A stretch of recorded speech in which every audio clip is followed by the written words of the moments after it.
Hayat ömür yaman, hiç aşılmaz eman. Yüz döndürüp yaradan, benden senden dünyada ayaman. Ayaman.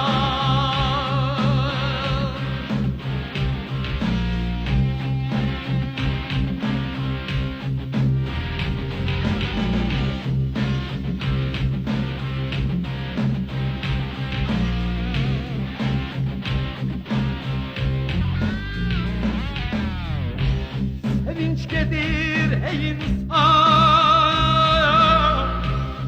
obadan torpaktan, ot yok olur ocaktan. Senden benden dünyadan ayaman.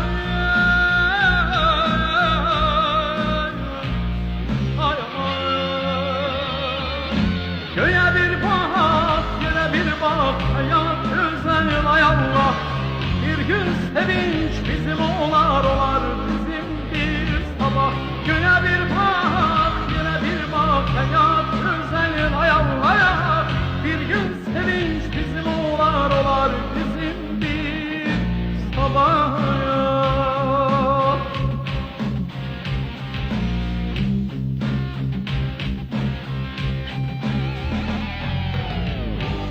Kayıt kayıt ey bahar, dön geriye behtiyar.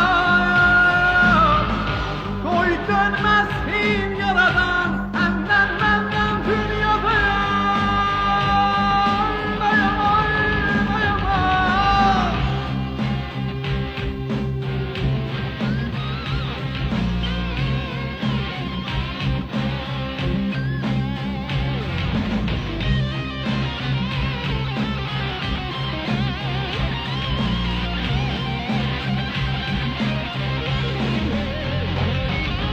Göğe bir bak, yere bir bak, hayat güzel ay Allah. Bir gün sevinç bizim olar bizim bir sabah.